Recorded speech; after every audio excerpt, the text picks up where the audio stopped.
Amigo, amigo, alto, amigo. Oui, oui.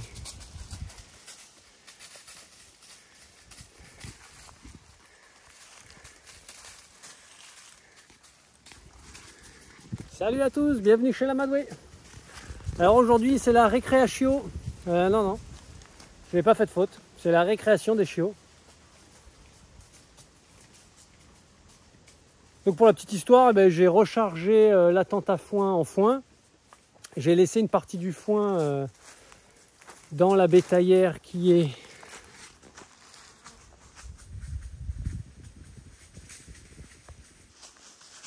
voilà, juste là. Comme ça, j'ai ma réserve de foin pour les femelles.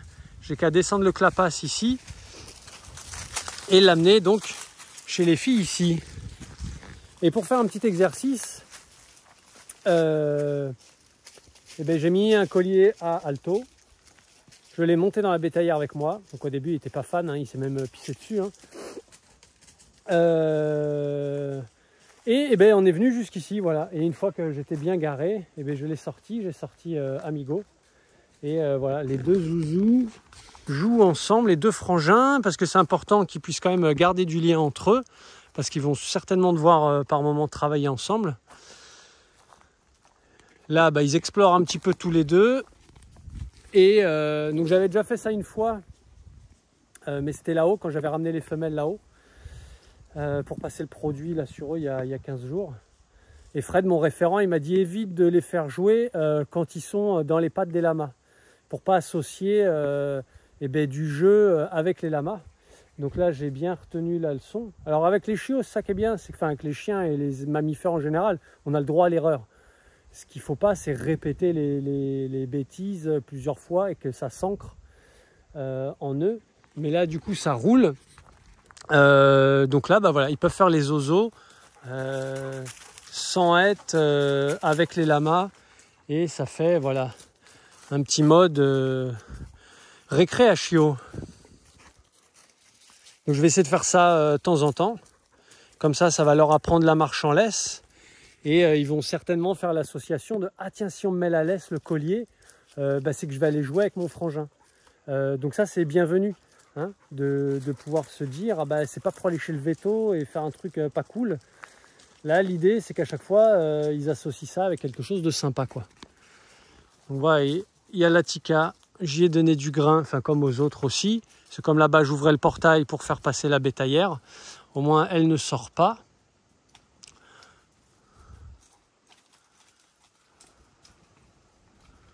Ah, c'est intéressant de voir ce qu'elle va faire.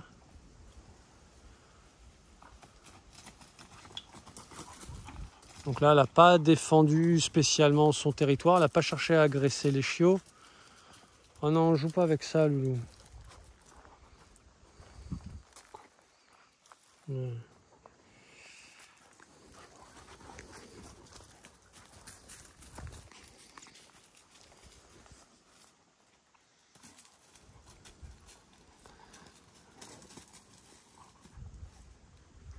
C'est drôle, on dirait que...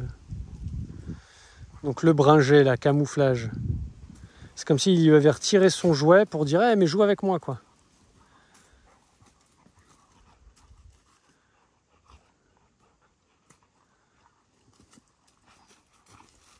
Donc voilà, ça met la gueule, ça met les pattes. C'est très sain. C'est très cordial, c'est du jeu. Nous, on joue avec nos mains.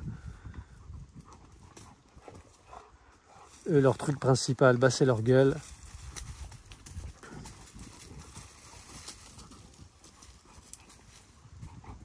Leur moyen de préhension pour prendre.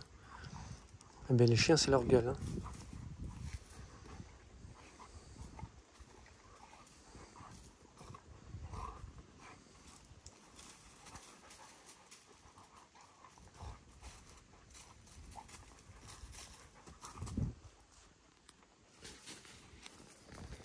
Et comme j'ai dû donc avoir besoin du corral, j'ai eu 1, 2, 3, je répète. J'ai eu besoin du corral, du coup j'ai sorti tous les mâles de leur enclos. Donc au début, Alto, le bringé, le camouflage, il était dans le grand enclos avec les lamas. Comme ça, moi, j'avais le corral tout seul, tranquille, pour pouvoir décharger le foin sans avoir des lamas ou le chien dans les pattes. Et surtout les lamas, hein, comme il s'agit de foin, de nourriture. Hein, l'herbe est toujours plus verte ailleurs. Et même s'ils ont plein de foin, dès que tu en ramènes, voilà, c'est toujours mieux. Et donc voilà, eux, ils profitent, les mâles, de manger un peu de verdure. Là, les femelles, je leur ai donné du grain.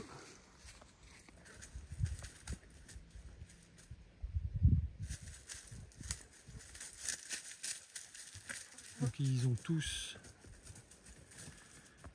ont tous des petits bacs noirs pour manger leur grain. Comme ça, tout le monde est content. Alors bien évidemment, je fais jouer les chiots longtemps après le repas, quoi. Là, il doit être 15 h. Donc voilà, ça fait longtemps qu'il n'y a pas eu le repas. Sinon, ils peuvent avoir un retournement d'estomac. Hein, ça, c'est donc le problème des races géantes, des très grands chiens. Et en quelques heures, ils en meurent. Hein.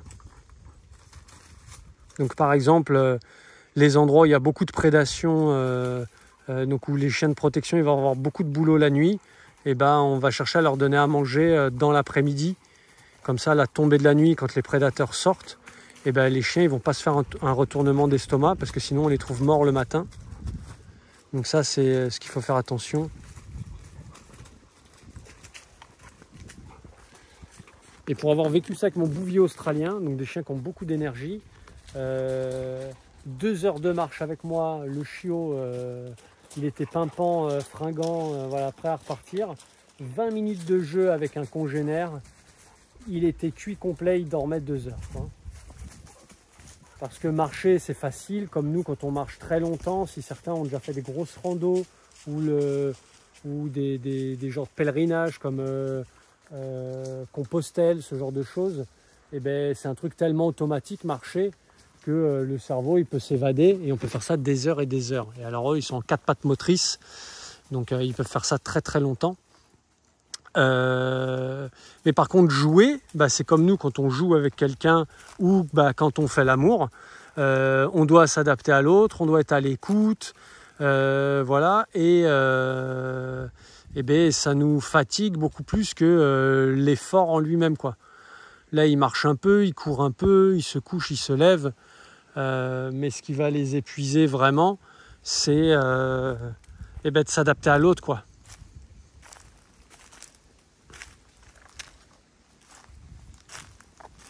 Et on sait que chez le chien, quand on arrive à les fatiguer mentalement, c'est ce qui marche le mieux, quoi. Comme les tapis de fouille, ce genre de choses, quand ils vont devoir utiliser leur truffe, en fait, ils utilisent leur cerveau, quoi. Alors, la Tikasa, t'as fini ton goûter? Ah oui, ça se lèche les babines. Ah bah oui, mais c'était bon.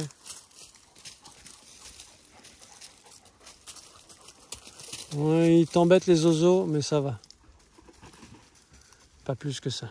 Alors là, elle va voir s'il y a d'autres gamelles à picorer. Mais maintenant, j'ai l'habitude, je mets loin du grillage.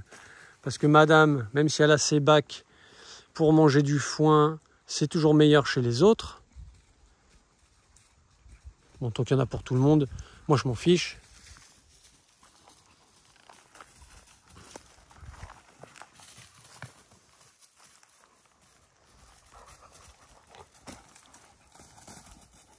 Oh, il essaie de passer en dessous. Attraper les pattes, attraper le cou. Donc là, bien évidemment, c'est du simulacre de bagarre. Mais tout ça, c'est de l'apprentissage, quoi. C'est très cordial, très bienveillant, c'est du jeu. Mais comme nous, on s'amuse à jeter des cailloux, des bouts de bois, des trucs comme ça, que ce soit les garçons ou les filles. Hein. C'était pour nous entraîner à pouvoir chasser. Mais comme on s'amuse aussi à couper des plantes, couper des fleurs, hein, quand on est enfant, même si on ne sait pas trop ce que c'est de l'apprentissage.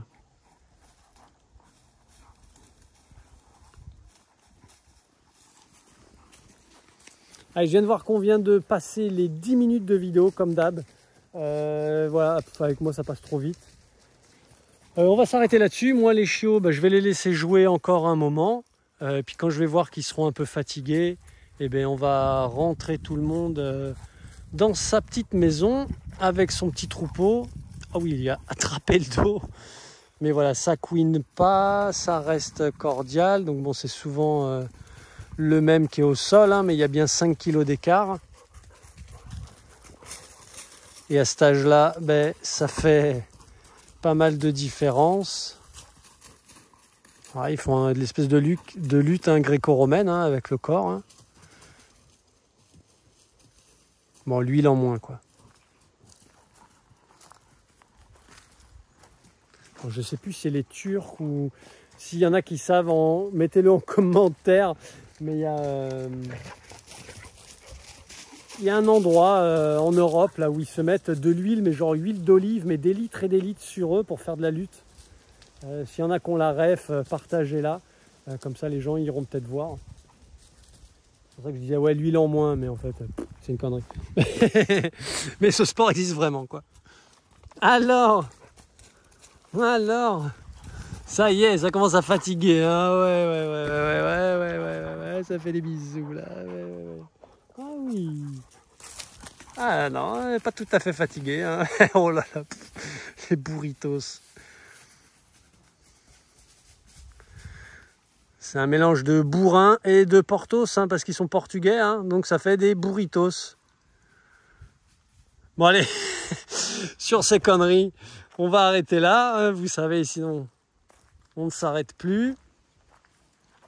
Et donc le petit orphelin ici présent, Ami, eh bien Ami, il mange bien. Voilà, on le voit manger son grain. Oui, Ami.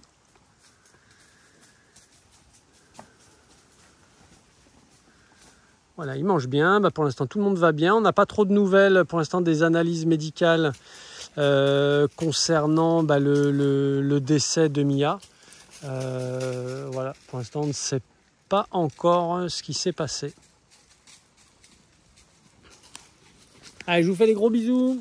Je vous dis à très bientôt pour d'autres vidéos avec Alto et Amigo.